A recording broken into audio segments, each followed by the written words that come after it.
Sticking with the earnings from big tech, Chris Caso of Raymond James raising his Apple price target to 160 with an outperform rating, seeing a lot to like in the company's quarterly results, writing, quote, "The company delivered on all fronts." Chris joins us now for more. Chris, great to catch up. Walk me through what impressed you.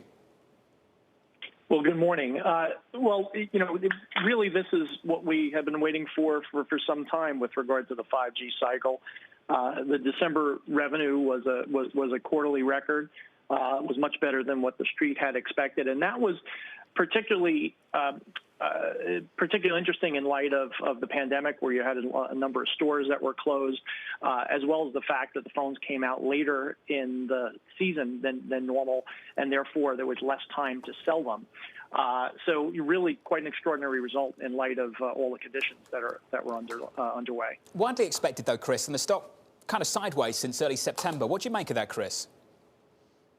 Well, listen, we've been in favor of the stock for about 18 months now. So a lot of folks knew about this cycle. The expectations were already high, and get dialed in pretty quickly.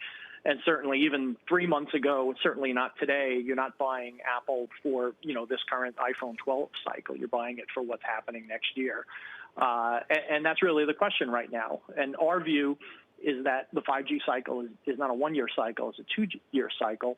There's a number of geographies around the world that don't have 5G coverage yet. Yeah. We're expecting a new form factor next year, new features on the phone. And the other factor that's important is that Apple doesn't report units anymore, but we believe, and they certainly alluded to this in the call last night, that mix had a lot to do with with the upside right now. And so consumers are willing to pay more for the higher-end Pro and Max versions of the phone. And we believe that's permanent, and that stays in numbers going forward.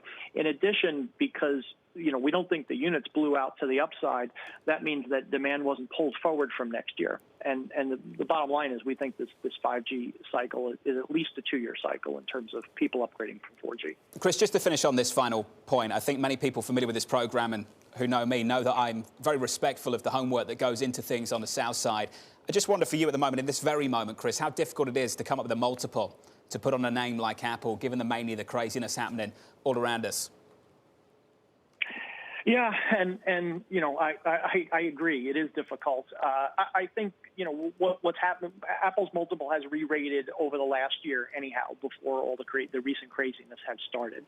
I think that what people are looking at Apple is that it's not just a hardware company, that certainly has some services element, which have been very strong as you're monetizing the installed base, and there's new products to come.